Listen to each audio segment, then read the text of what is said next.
But what the FBI has stated in this intelligence document, and it says that radical traditional Catholics, which is not a term that I've heard in the counterterrorism space before, but it is being used, are very likely to be recruited by what are called racially motivated violent extremists, which you would know as white supremacists. But joining us right now via telephone is Kyle Seraphin, former FBI agent turned whistleblower and committed Catholic. Praise be to God. Good morning to you, Kyle. Good morning, Joe. How are you doing? Praise be to God. I am alive, and that counts. How are you? I'm good. It's early and it's chilly out here in Arizona. So you and I have had the opportunity previously to talk about you turning to an FBI whistleblower because you were an FBI agent for a number of years. And that's a big story. I mean, the things going on in the FBI have really been shocking to a lot of Americans. And now there's a story out. The FBI could be targeting traditional Catholics. What's going on? So the FBI has, a lot of people think that maybe they'll hit the brakes. They did 2020. We saw the arrest of pro-life activists. We saw, targeting of parents at school board meetings who are interested in stopping things like CRT and radical gender ideology being pushed on their children. So it would make sense that with that sort of notoriety, and the FBI doesn't really go looking for that sort of thing, that they would maybe pump the brakes and do some self-reflection and decide if that really was part of the mission set of federal law enforcement in this country. And what we're seeing is actually, I think, quite the opposite, which is to say that the Bureau has doubled down on some of the stupidity and maybe the priorities of this regime, and maybe just leftist regimes in general. I got a whistleblower document which will be published today at uncoverdc.com. People can go check out. I wrote an article about it to do some analysis because it's not necessarily obvious, although the words are pretty clear. But what the FBI has stated in this intelligence document, and by the way, this doesn't represent the entire FBI. It represents one field office publishing a intelligence product or what they call a domain awareness. And it says that radical traditional Catholics, which is not a term that I've heard in the counterterrorism space before, but it is being used, are very likely to be recruited by what are called racially motivated violent extremists, which you would know as white supremacists. And that there's a significant overlap in ideologies there because of stances on abortion, which should actually be the same stance that all Catholics hold, and moreover, pretty much all Christians. And then also stances on things like LGBTQ agendas being pushed in our society, which is not something that we believe is bringing people to God. So it's pretty incredible that it was put down in writing, and the sourcing for this document is even weirder because it's all out of policy for the FBI. The FBI doesn't allow them to use things like the Southern Poverty Law Center to reference intelligence products, but it is in black and white, and it was given to me by somebody who saw a real problem.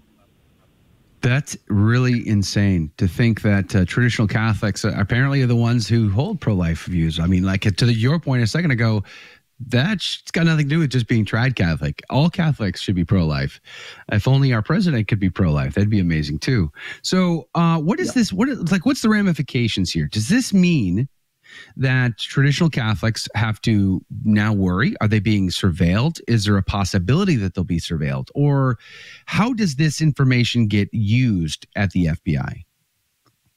So when intelligence products are written, they're essentially like a term paper that can be used as a reference for later. And they're not the basis of an investigation, but they can help prop up and predicate investigations. The problem with the types of investigations we're talking about, in this case specifically counterterrorism, is that you're going to see people be able to reference this document. Other intelligence intelligence analysts can write pieces that are going to reference it and use it as a kind of a jumping off point. Imagine kind of like a predicate for a crystal, and the crystal can have different cells that grow along. This is kind of the first cell, and it actually mentions it in the piece, first of its kind. There's a reason why it's first of its kind, because it's generally considered out of bounds to go into First Amendment protected activities. But the real concern that was given, that the whistleblower gave it to me for, is that this should be something that all Christians really hold as far as views. And so it's maybe what they consider a fringe group that they can go and target for now, and they can write about. But all Christians are really going to be in the crosshairs with the same types of beliefs. evangelicals, Lutherans, Episcopals, take your pick, Baptists. So the idea of a radical Baptist or a radical Lutheran is now on the table if you're going to start talking about radical Catholics and a faith that has 70 million adherents in this country. Wow. This is really, really insane. I was looking at your Twitter feed, and you have a screenshot, a picture of a portion of this information there. And I would encourage everybody to check out Kyle Seraphin on Twitter, at Kyle Seraphin. By the way, fantastic last name. It's always good to have the angels on your side, right? Praise be to God. Sure. And I was looking at this, and it lists not just it has SSPX, FSSP, and others on here. SSPV's on there. I mean, it's what's mind-boggling is like they don't even like. Does anybody at the FBI even know what these organizations really are? What they're really all about? The history of them or anything? It seems so arbitrary to me. I think that is probably the crux of the issue. The FBI has been recruiting their intelligence analyst pool from people who have advanced degrees in college. A lot of them have master's degrees. Some of them even are have or are working on PhDs while working in this job. And our attorneys come out of very left-leaning law schools. So you've got a lot of academia, a lot of time in academia, which means a lot of time in indoctrination in a lot of ways. So no, I don't think that they're necessarily religious people. There are plenty of religious people. In fact, one of the most common things that I found when I met FBI actual agents, not the intelligence analysts, but a lot of agents are Catholic, whether they're traditional or otherwise. And so they are adherents to, to the Catholic faith.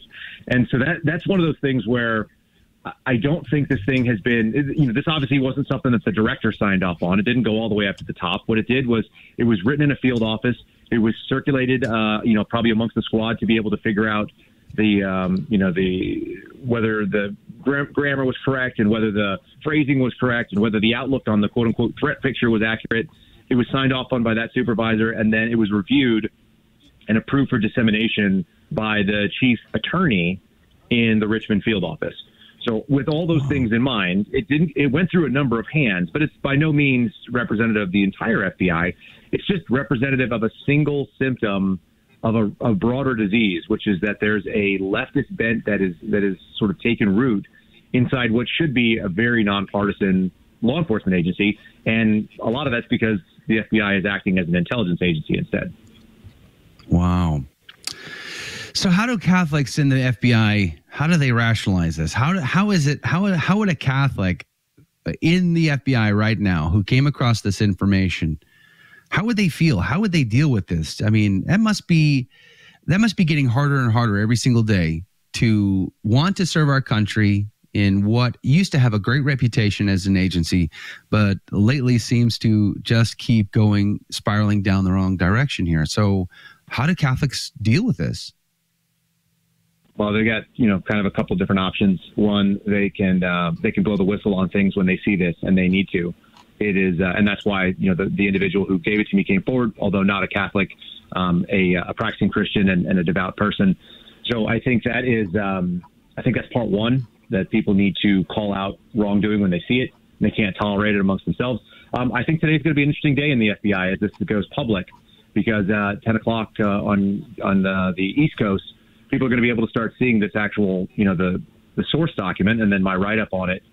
And there's going to be a lot of people that are going to have to answer some questions to themselves about what it is that the organization that they have started, spent their life working for. A lot of people have a significant number of years of service there, whether that actually does uphold the oath that they swore many years ago. In my case, I've done it several times, both as a member of the military and in law enforcement.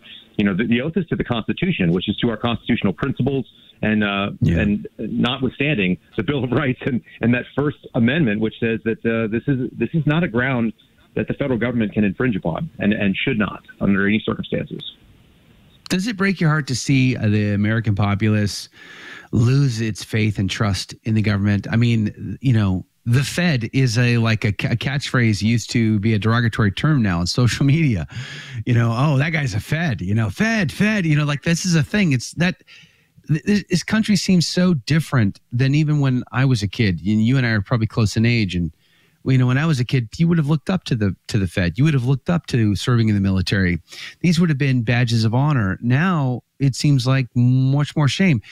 How do you see that severe shift in optics in our country? Well, I mean, what it feels like is someone who is, you know, not just that I respected, but I went out there and actively sought it. I enlisted when I was 27 years old, despite having a college degree, and I was working in a pretty professional career path. But I wanted to serve. I wanted to do something that I thought would defend the nation and to, you know, add my capabilities, my physical capabilities to the fight that keeps us free.